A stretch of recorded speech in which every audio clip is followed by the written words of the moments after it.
everyone. Thank you. You would think, since I'm on the committee, that I would have paid attention to when I was scheduled to talk and not put myself right after lunch, but that's okay. We may need to make this a bit more interactive. So my talk today is on lung cancer survivorship, and I also wanted to talk about long-term toxicities and how they affect survivors. And then the role of the APP, which actually I need to just refer to the role of all nurses who are involved in the care of these patients. So the great thing is that I can talk about lung cancer survivorship because people are surviving longer, but we do have more issues now to deal with than we used to previously.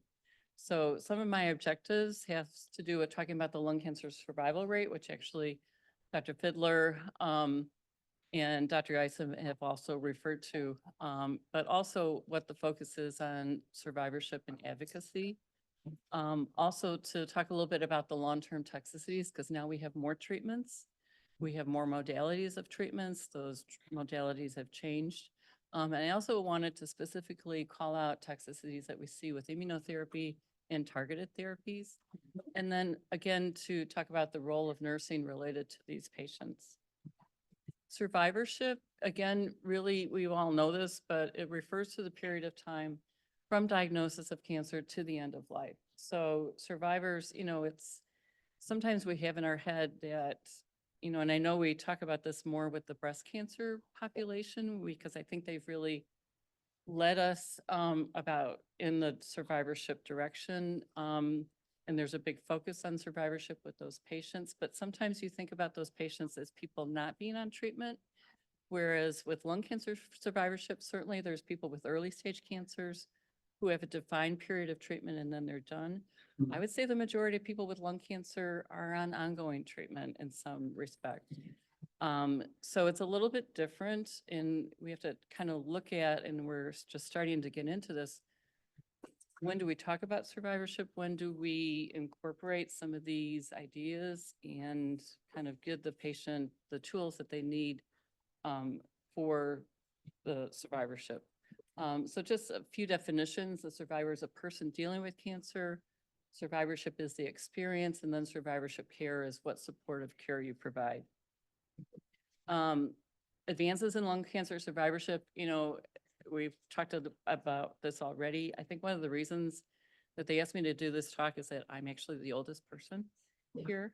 I've been at Rush now since 1990, so I've seen the last 30 years and it's been transformative. When I first started, all we had was surgery, and there were big surgeries. We didn't have minimally invasive. We didn't have any of those things. We had radiation, we had chemotherapy. We were just starting to combine radiation and chemotherapy for people with stage 3 disease. We didn't have any fancy radiation, like Sarah did a great job in presenting. We had no targeted therapy, we had no immunotherapy, we had chemotherapy, and we had platinum-based chemotherapy. And so that was limited also. So there's been a big difference in the last 30 years since I've been here, and it's really been quite dramatic. Our survival rate for 5 years has doubled in that time period. So now their survival rate, it still sounds low, I know, 23%, but it's a huge difference. And this peak in incidence actually occurred in 1991 and then has continued to decline. And you see the biggest declines in men, 37%, and a little bit less of it, actually significantly less decline in women. But women started smoking, I'm just going to go on to the next screen because we know survival rate is improving because of these better therapies. Oh, let me make the point. If you have lungs, you can get lung cancer, okay? This is not a disease of smokers anymore. Is smoking a high risk factor? Yes. However, the majority of people that we see are people who are not currently smoking. In fact, it's unusual now to see a patient present in clinic who's a current smoker. So unfortunately, the stigma, though, is still there. And so that's something that as we get more survivors, we have increased advocacy, and the word is getting out that this is not a smoker's disease. If you have lungs, you can get lung cancer. Okay, so you already saw this slide, but you can see we just love it because it goes down like this. So the top line is actually, it's weird because they put the female at the top and male, but it's actually the top line is male and the bottom is female. So you can see that peak was in 1991 and then the decline after. And you see women are starting to decline now, but men started smoking earlier. Smoking wasn't something that women had an access to before. And so that's why the numbers, occur in men quicker. And now women, we're starting to see that. Also, this decline, really goes back to, I think Dr. Paduri referred to this, is that in the early 90s is when targeted therapy really started coming out. And I can remember that's when I first started. We were doing the compassionate use trials for ERISA, which was one of the first EGFR inhibitors. And so that is where this dramatic decline came, is that's the advent of molecular testing. These were the first mutations to be identified. And that's where we see the big impact of that, even though that proportion of patients is still only about 25% of people that have some type of genetic mutation in their cancer. So, but it was enough to drive the initial, decline in mortality. And then these further treatments, especially immunotherapy, have been the game changers to continue this. So I wanted to talk about long-term toxicities. Now I can see from Dr. Geison's talk, we don't do big surgeries anymore. They certainly do open procedures. Not every patient is a candidate for some of these minimally invasive, the VATS or the robotic surgeries. Especially if they need a pneumonectomy, they're not going to be able to get, that accomplished unless they do an open procedure. But it used to be everybody had this big procedure where they had the big fishhook incision. And the toxicity associated with that, which I used to see a lot of people who had this post-thoracotomy pain syndrome, where they would have pain certainly acutely for weeks and months, but sometimes I had people years out that still had pain in that area. We never see that anymore. That's extremely unusual. So, but the thing that we do see, and even though we have minimally invasive techniques, you still have patients who their lungs are compromised to start with. And even if you're able to just do a lobectomy or some type of smaller surgery, you're going to have a loss of lung volume. And this does affect people. And this is something that you really have to kind of optimize their lung function. And I'm going to talk about that. That early intervention is really great for trying to maximize what their lung capacity can be going forward. The other thing that I see is that now we have patients who we have more advanced disease and are living longer. And so we're putting things in like catheters in different areas, and specifically Pleurex catheters to manage our pleural effusions that we'd never used to before. And typically they wouldn't live long enough for us to feel like we needed to manage the effusion other than doing a thoracentesis. But now a lot of people have catheters and they have them for years now. And so trying to manage some of the side effects of that type of intervention, because some people, the catheter doesn't bother them at all, but in other people, it is a source of irritation and of discomfort. And so you have to find a way to manage that type of situation. Radiation, I think Sarah did a great job of talking about how they really try to minimize the effect on normal tissue. We certainly have much more 3D, 4D imaging in terms they're able to conform the field so that it's really focusing on the tumor, and then, your just your area of, making sure that you're including everything, including the breathing of the patient. So the toxicity to normal tissue is really minimized. She talked a lot about SBRT. One thing that we notice, and we talked a little bit about radiation pneumonitis, we see pneumonitis from other treatments also. So we talked about the fact that you can give some of this radiation while the person's on treatment with their targeted therapy or their immunotherapy. The only thing that we tend to stop radiation for, and it kind of depends on if they're getting SBRT or they're getting a more conventional radiation, is chemotherapy. Sometimes we give it with it, sometimes we won't. But you may have an increase in toxicity from the radiation because of the targeted therapy or the immunotherapy. And then sometimes we're sitting there thinking, okay, where's it coming from? Is it coming from the radiation? Is it coming from the immunotherapy? Because that makes a big difference in terms of how you treat it. Well, you're going to give them steroids anyhow, but what decisions you make about their systemic therapy depends on what you think is going on with the patient and if they're really having a reaction to their immunotherapy. Because you can, immunotherapy, pneumonitis, and I'll talk a little bit about this later. Where in the lung do you think the immunotherapy pneumonitis is going to happen?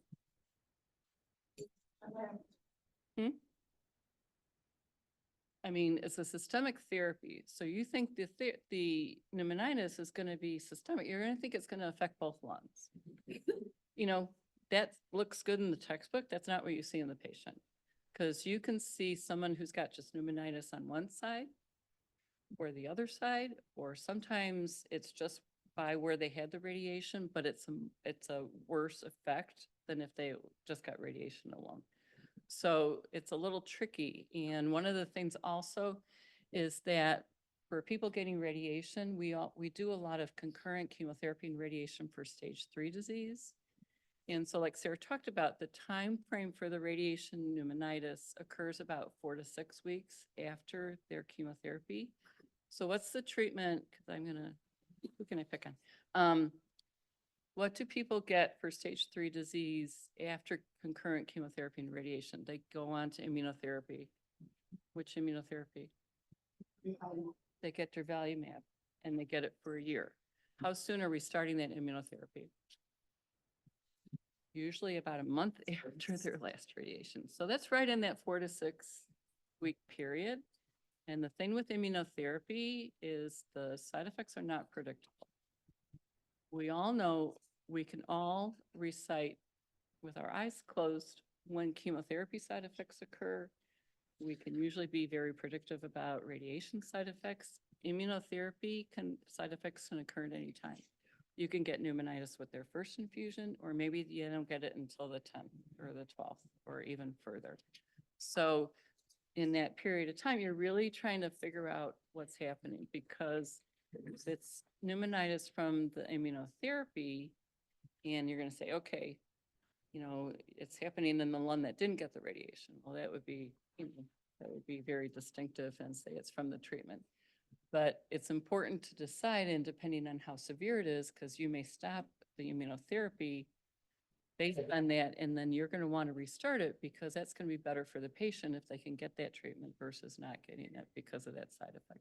So the other very important thing in these lung cancer survivors is the fact that we have really gotten away from whole brain radiation. That's been a game changer. We used to do that because that was the only treatment that we had. And it's a very toxic treatment, and people have a lot of sequelae afterwards. So the fact that we've been able to get away from it, but the thing is that we still find that the brain is a very difficult place to treat and to control disease in that area. Even though we're able to do SRS, we have more treatments that actually get into the brain better than we used to, because chemotherapy does not get into the brain very well, but immunotherapy does, targeted therapy does.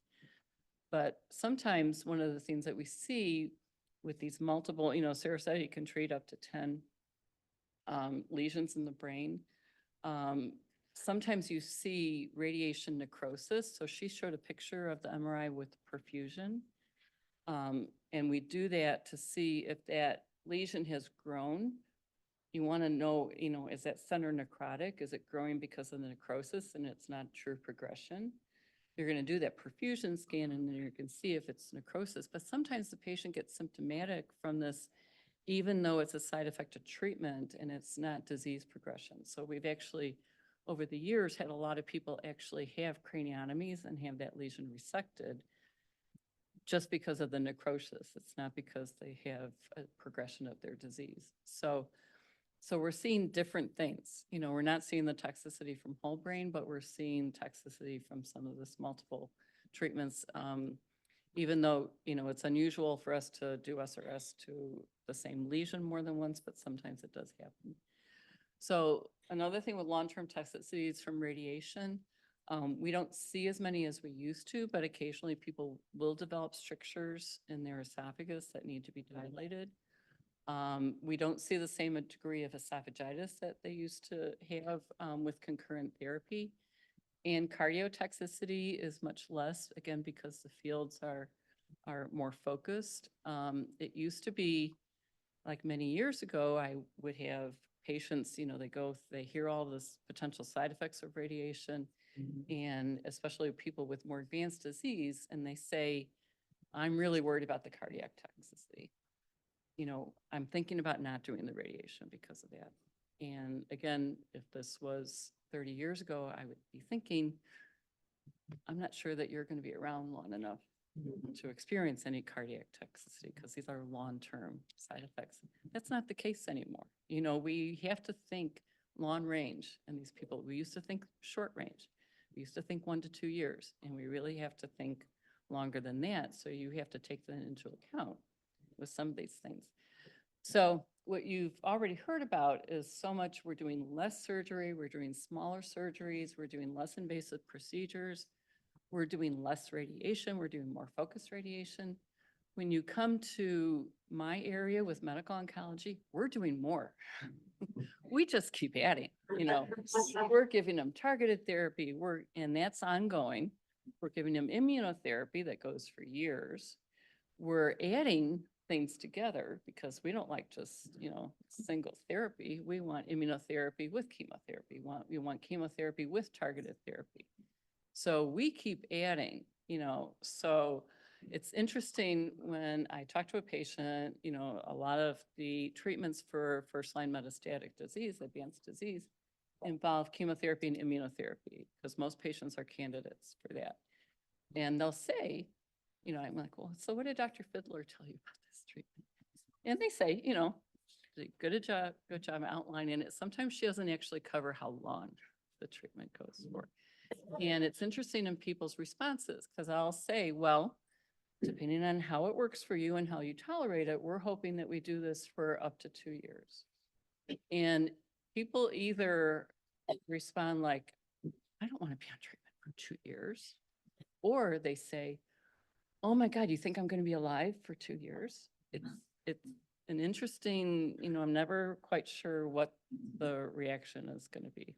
So usually it's the second one, in that they're like, they got on the computer and the statistics, even though these are out there, people interpret it as this is really terrible and I'm not going to be around for very long. So for me to say that is really very encouraging for them. So in terms of toxicities from chemotherapy, you're going to have any type of organ toxicity. The thing that we really have to balance is, again, thinking long-term, but you also want to be as effective as possible with that first-line treatment, because it's always good to put your best foot forward, because you're going to have a better chance at controlling that disease if you really get a good response and get as much of that cancer, those cells to respond, so you don't have as much chance of having resistance develop in the future. Because even though you have your second line, you've got your third line, you've got your fourth line treatment, that first treatment really is important in terms of, long-term control. So you're going to try to balance giving effective treatment, but not impacting their organ function. And one of the things that is really important with this is their renal function, because a lot of chemotherapy, as we know, is metabolized through the kidney, and it gets, over time, even though you're very careful with hydration and you try to manage this patient well, you're going to see, their creatinine kind of bump up over time. And then you've got the immunotherapy that can affect the renal function as well. So, and then, if they progress over time and they go on to different therapies, sometimes you end up circling back to something that you gave in the beginning, if that was effective. Like if they were on pemetrexed, carbo, pembrolizumab for first-line treatment, and that worked for, a year and a half, and then they needed to switch to something different, they may go through a couple things, but then 3 or 4 years later, you're going back to a platinum carbo-based treatment. So it's going to be important that their kidney function gets maintained through that period of time. So it's a balance, you know, you want to give effective treatment, but you also want to make sure that you're preserving organ function. And then also to remember, you know, we talk about a lot of toxicities, but the thing that's really common for all these treatments is fatigue. You know, fatigue is associated a lot with chemotherapy, a little bit less with immunotherapy. It is associated with targeted therapy. Surgery, although that's more short-lived, radiation, you know, everything has that as probably the primary side effect. So immunotherapy, you know, these are toxicities that, like I said, can be unpredictable. You can also get any type of systemic, you know, type of inflammation from these side effects. Most of them do resolve when the immunotherapy is stopped, but not always. So I have a patient right now who has been on pemetrexed, carbo, and pembrolizumab. The idea is to drop out the carboplatin after 4 cycles, and then they go on to just the pemetrexed and the immunotherapy. A lot of those people, you know, if their kidney function starts to inch up a little bit, will drop out the pemetrexed and just keep the immunotherapy going alone. So he actually gets his last treatment of pembro next week, and then he's going to be at the 2-year point. Now, he's had diarrhea from day 1. So it's been a little tricky about how to manage, especially because he doesn't always say what I do what I say. But we actually went to the point where we had to send him to GI and do a biopsy to confirm that it was immunotherapy-based colitis. Now what we do is we do a stool calprotectin, which is a little bit easier, much less invasive, and that can give us, you know, some information about where the diarrhea is coming from. So he currently takes probably 3 to 4 Imodium a day. He's been able to maintain his weight. He also has rash. Puts on his steroid cream twice a day. It's been manageable because otherwise we probably would have stopped him sooner. But I'm really going to be interested to see what happens after he comes off of it and if these toxicities go away. So it's really gets a little complicated, and balancing, do we keep the treatment going or do you stop it? The interesting thing with immunotherapy is, as opposed to chemotherapy and to some extent targeted therapy, is that side effects are associated with efficacy. So if you get a side effect, it means the immunotherapy is working better. It just has to do with the fact that the stimulation of the immune system that's producing the toxicity is also having a beneficial effect on the cancer. It's different than chemo. Chemo doesn't matter if people get sick or not sick. It has no bearing on how effective that treatment is. But definitely, there's one study that said there was 46% of patients that had side effects had a response to treatment versus, you know, the other group that had no side effects, their response rate was 18%. So the treatment of immunotherapy toxicity is always steroids. So steroids are great drugs. As most people know, I worked with Dr. Bonomi. We prescribed him like water. I don't know any patient that we took care of that didn't have steroids at some point. But long-term steroid use, as everybody knows, is really associated with side effects. People get, you know, steroid myopathies, their blood sugar goes up. You know, it's just a difficult thing to do.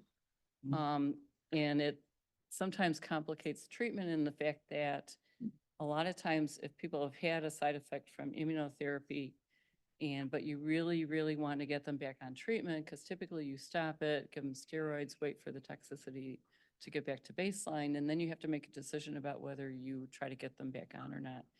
And most of the time we will start them with steroid to see if we can get them back on treatment and then try to wean it off again. There's some people that we just keep on a baseline dose of maybe 5 or 10 milligrams of prednisone just to try to make sure that they can stay on treatment. But again, long-term toxicity from steroids is a real thing. So just again, looking at this I do have a few, I don't have all the fun videos and stuff, but do have a few research studies in that this looked at 128 ICI is immune checkpoint inhibitors, survivors. And again, looking at people who long-term had toxicity from immunotherapy, a quarter of them had some type of inflammatory arthritis. Dermatitis was a big problem. Hypothyroid is the most common type of thyroid toxicity, definitely the easiest to manage. The important thing to remember, though, is once they come off the immunotherapy, it's sometimes you forget that you should still keep checking their TSH, because then sometimes they're not going to need the Synthroid anymore, and all of a sudden they're getting hyperthyroid. So you got to keep on top of that. Pneumonitis is definitely a problem for a long-term toxicity related to immunotherapy. And again, it can be complicated by pneumonitis from other modalities. And then looking also, there was a second set of patients that had long-term events. Again, most of it being having to do with arthritis or pneumonitis. So, let me go down. Okay, targeted therapy. Now this is a little bit different. Like at some point, most people complete their chemotherapy, they complete their radiation, they've had their surgery, depending on what's appropriate for their treatment. Immunotherapy, again, is a defined course of 2 years. But we do have a subset of patients that at the 2-year point, you have to kind of make that decision about whether you keep them on or you stop them, depending on how their scans are doing. And sometimes the patient's like, I'm not going to stop. It's like, okay, you know, it's a team effort, team decision. And you think, well, yeah, I'm good with you staying on, you know, or there's other people where you really think, no, you should stop. I think we're going to be okay. So, targeted therapy doesn't stop. Targeted therapy is ongoing. It keeps working if you keep taking it. So the initial toxicities and the long-term toxicities are very similar. So the initial toxicities really have to do with GI, people get diarrhea, dermatologic, they get rash to start with. So that is something, you know, especially with the EGFR inhibitors, that improves, but the hair and the nail changes are things that are ongoing. And then also some of the other therapies like the RET inhibitors, MET, those also, in addition to having maybe less rash, a bit more diarrhea, but a lot of edema and a lot of fluid shifts in the body. So these are chronic conditions for these people. So we have to find a way to balance the dose of the medication that they're on and the toxicity to keep them on treatment. Okay.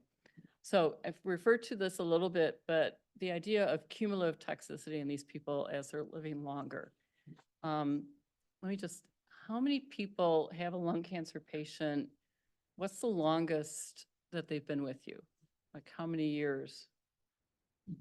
Anybody? You have a really, I know Mary Ellen knows a ton of people. Yeah.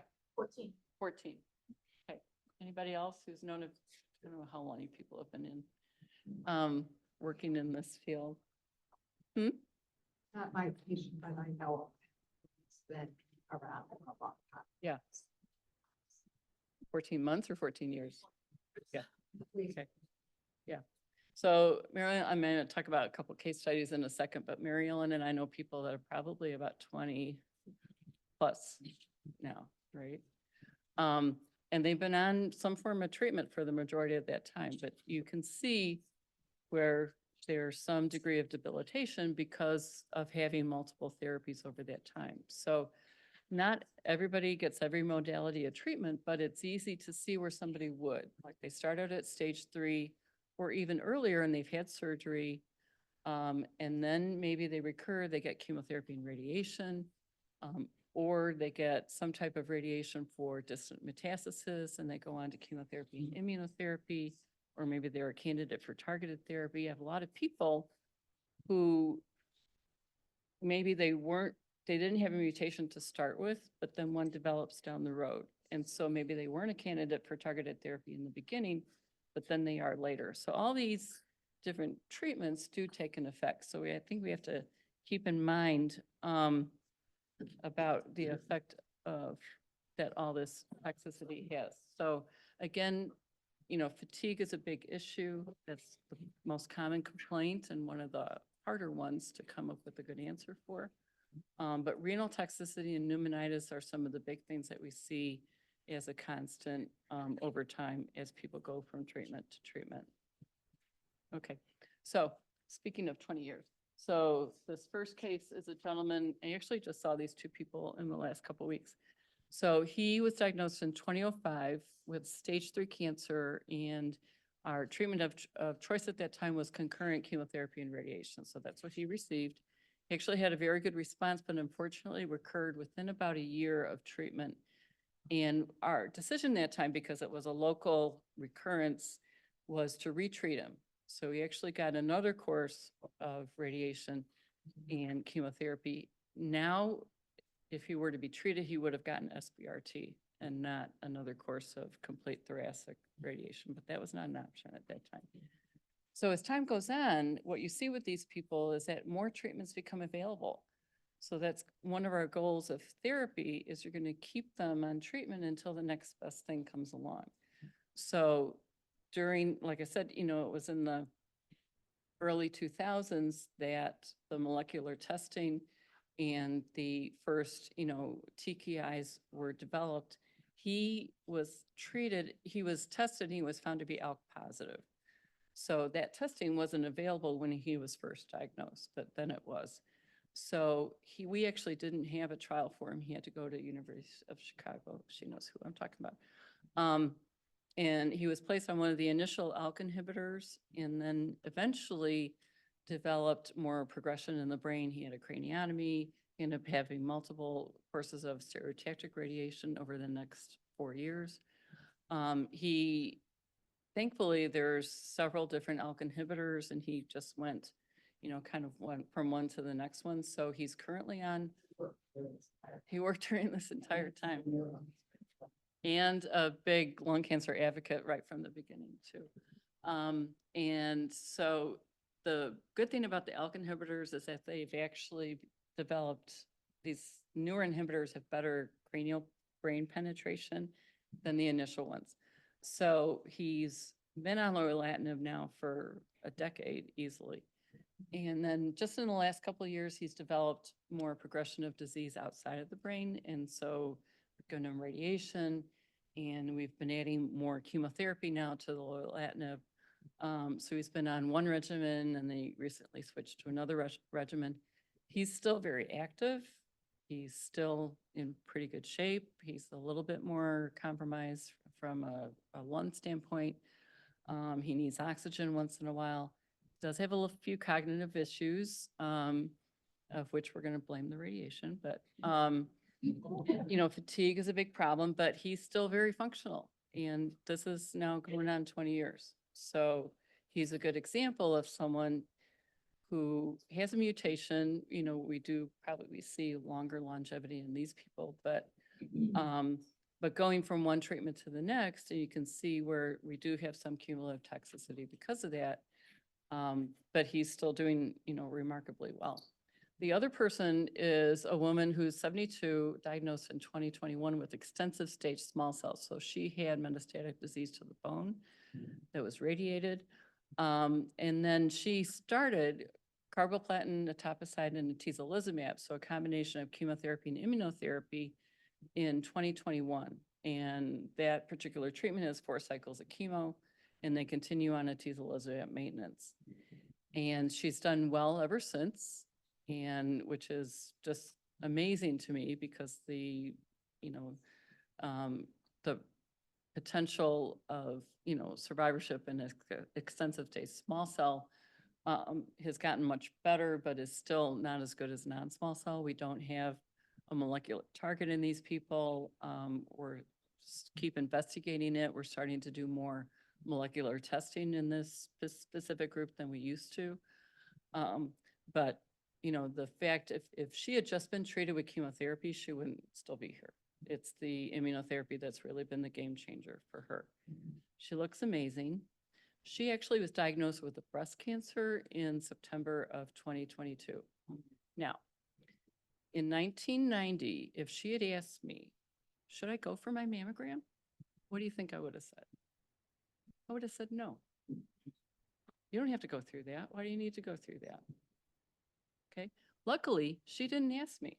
She just went because she thought, I'm due for my yearly mammogram. I'm gonna go. She was diagnosed with her breast cancer. She's on her Arimidex, doing great, and that potentially could have turned into something not so good if we had ignored it. So this is a really good example of how different things are, and even in a patient with extensive small cell. So she actually ended up getting SBRT for a lung nodule that just kept getting a little bit bigger, that we followed for a while and ended up being positive on PET. And I do not think that we biopsied it. I think we just treated it. And it was probably a non-small cell and not a small cell because it just looked different, didn't look like it was consistent with her prior disease. So I just put this up here because this is a framework for survivorship for everyone. I think the important thing here is to look at all the different things that you have to keep in mind when you're looking at their survivorship. You're looking at the individual factors. And one of the things I wanted to point out too is, it talks about surveillance and management of physical effects for the individual, prevention and surveillance for recurrence. Most of these people are people who, again, are on ongoing treatment, but for the people with early stage disease, it's some of the issues that they have to deal with are not just physical or health, but it's the fear of recurrence. I was talking to some of my friends, and we talk about that concern, and it's something that these people don't sleep the night before their scan. I think we try to make an effort not to scan as often, hopefully if their disease is stable. But, every 3 months is pretty standard, but we used to scan like every 6 to 8 weeks. So I think we've been getting more comfortable with scanning less often as their disease remains more stable. But you have to be aware of that concern because they're waiting for the other shoe to drop all the time, and what you're going to tell them. So making an effort to not have a long period of time go between their scan and their results. We try to do a lot of same day as much as possible. And really being able to go in there with what the scan shows and what the answer is going to be. Are you staying on treatment, or are we going to change? And being prepared, for that discussion. Some of the issues with living longer, also there's a big financial concern too. These treatments are not cheap, especially the immunotherapy and the targeted therapies. So as people are living longer, this becomes more of a concern, especially as they stay on treatment. So just go on to the next thing. Okay. And then another thing that we looked at, as people are living longer, there's more lung cancer advocacy, and there's more advocacy groups out there. And one of these groups is the EGFR resistors. This is actually a group that Dr. Fiddler works together with, and longevity has been along for a long time. I can remember going to some of the first meetings for longevity back when my daughter was born. So that's going on 23 years now. And a lot of those patients for that established longevity were patients of Dr. Bonomi's to start with. So, but that's really expanded nationally and internationally. But one of the things that we see now with longevity supports a lot of research projects. And then the EGFR resistors, one of the research projects that they did was to look at the unmet needs of patients who have EGFR positive lung cancer. And they really focused on the psychosocial needs. So this was Project Priority, looking at 350 participants that were surveyed through Facebook. They're mostly female because you see more EGFR positive lung cancer in women with an average age in the 50s. And they really found that over a quarter of these people do report a rate of depression, some of which was diagnosed after their cancer diagnosis, some of which before. And financial toxicity, again, was a major concern. And there were also higher rates of hospitalization in these people. So what's good is that a lot of the lung cancer community, some of the big groups like ISLAC, which is, Lung Cancer Consortium, that they've really embraced the lung cancer patients and advocates to be part of their meetings and to sit on panels and to really make a lot of recommendations with regard to research projects and how to involve more patients in research studies. So I'm gonna hurry up here. One thing I think that it's really important is we really need to optimize our patients right from the beginning, from the time of diagnosis. And Dr. Fiddler would really be happy that I'm encouraging people to go to the frailty clinic, because we have a clinic that we can assess patients at the time of diagnosis to see what is their degree of frailty and what is their ability to withstand treatment. So we actually have a clinic that we can refer to, because there is a scale. People are either fit and can really tolerate treatment, or they're pre-fail where, stressors are really going to affect their ability to tolerate treatment. And this has to do with whether it's surgery, radiation, chemotherapy, immunotherapy, or do they have a really poor adaptive capacity right from the beginning? Their lungs are compromised, they have bad COPD, they've lost a lot of weight. There's a lot of factors that go into this that's going to point to whether they have a favorable outcome with treatment or a poor outcome. So since we have people living longer, they're getting treatment for a long period of time, they may go through multiple treatments.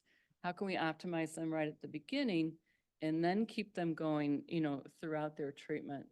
So people who are frail are at higher risk of poor outcomes of treatment. We actually are starting new screening, which patients are going to be really excited about, because there's so many things that we ask them when they come for their appointment now. We do their DECES screening, and now we're going to be adding this screening. But if you can intervene early, then you can prevent treatments and make the appropriate referrals to whatever support they may need. So this is the G8 questionnaire that we're going to be implementing in the next few weeks that talks about questions. And it really has to do with, are you eating? Have you lost weight? What's your mobility situation? Are you having any neurologic, psychological problems? How many medications you take, and factors in your age. But we know that all these different areas impact on what their cumulative deficit may be. So the other thing that we have right now, we're really blessed with the fact that we have a lot of resources here at Rush, especially at our downtown location. And one of the biggest ones that we've been utilizing is cancer rehab. And so I can't think of any patient that couldn't benefit from this, because it focuses on reducing or eliminating the effects of cancer treatment and improving their strength, ability to function, and quality of life. So it's really a very good resource to tap into. And that can happen at any point, and it doesn't have to, wait for, them to have a side effect or to become more debilitated. The importance of integrative medicine and psychosocial support. Again, there's very few people that couldn't benefit from some type of intervention in this case. Wanted to point out smoking cessation. Even though our current smokers are very few, you really need to stress the importance of cessation, make sure that they get, the appropriate support in that area, because it improves their prognosis. They keep smoking, their treatment's not going to work as good. So it's important to assess that at each visit and really get them the resources that they need. The other thing that's very important also is early palliative care. I think we need to change the names. Palliative doesn't work good. Okay, people have a negative connotation to it. Even if you can sit there and you can explain, it's not hospice, it's for people on treatment who are experiencing symptoms. People hear that and I'm not ready for that. Like, yes, trust me, you're ready for it. So ASCO actually has a practice guideline that recommends early palliative care involvement within 8 weeks of diagnosis. I don't think that we've done that too much on too many people unless they've really had terrible pain at their time of diagnosis. So we really need to educate people on the difference between hospice and palliative care. And the sooner we can integrate that, the better. One thing too that we're very fortunate to have is that our pulmonologist is actually a palliative care physician too. So she wears two hats. So you can kind of sneak her in. We're going to have you see the pulmonologist. And then she just does her thing. So it's really good, but she's one person. So, and if everything that we can do to eliminate kind of a negative view of this is only going to be better. So really optimizing the patient at the time of diagnosis, supporting them through treatment is critical. One thing I just wanted to address is, when do these people get to ring the bell? Some of them don't get to ring the bell because they stay on treatment. So I want to find ways that we can find milestones in their treatment. Maybe it's the time they finish the chemotherapy part. Maybe, okay, I finished my radiation, let's try to identify milestones, because trust me, they notice people who get to ring the bell. They do, they do. And I don't want to get rid of the bell. I'm not trying to restrict the bell. I'm trying to open it up. So, because it's important. So I think we need to find ways that we can identify this. Okay, roll the APP. So, yeah, I think I've already talked about it, but it's really care coordination. It's referral to the right people. It's, a lot of times the physicians, everybody's really busy, so you're having them see the doctor when they get the scan, but you're keeping them on treatment, you're monitoring the toxicities, you're making the dose, you're just managing that patient on treatment. But this role at APP, it takes a village. Okay, it's not just the APP, it's infusion. It's even the MA, is going to tell you stuff that maybe you don't hear otherwise. It's infusion because they'll talk about something, when they get to treatment that they didn't tell you. It's the dietitian, it's everybody. So the interesting other thing is, their patient's going to sit there and they're going to say, you just told me that you want to refer me to 6 different people. And it's too much for me. I don't know how I'm going to do that. How do I make these appointments? How do I get the travel down here? You really have to prioritize, pick what you really feel is going to be the most important thing, and then try to get to the rest of it as time goes on. So, and then, how do we get what we have here out? Even the satellites that we have, we've got Lyle, we've got Oak Park, they don't have all the services and all the access to everything we have. I mean, thankfully, we have virtual, so that I can get a virtual dietitian at Lyle. I can get psychosocial, I can get that support, but it's still not the same.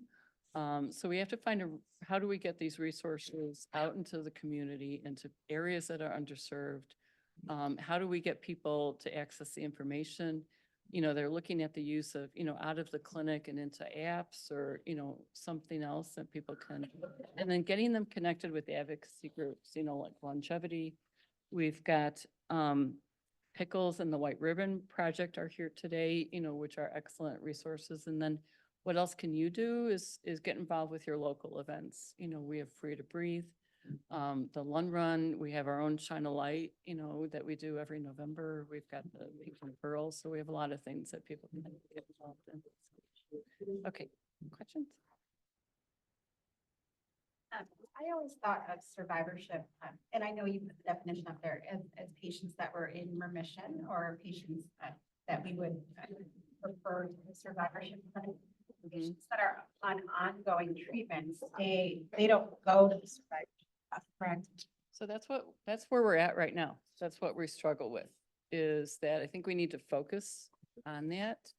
And because there's not a defined time, we certainly have early stage people that, we keep adding treatment to that too, but they have a more defined period of treatment.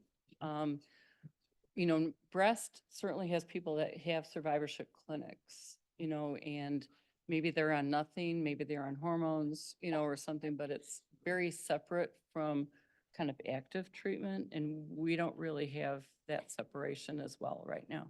The other thing is, because we're early in this game with people living longer, we're not ready to give up those people. you know, we need to see them. We need to see the people who are doing well. And I have people who have stage 4 disease that have been off of treatment now for 3 or 4 years. I'm going to see them. I'm not giving them to somebody else because they're, they're the people that, really make you feel good and you want to see those people. So, that's where we're still figuring all that out. But it's really thinking about even the people just starting treatment, who are survivors. So I have to keep moving. Yes, very good. Thank you so much.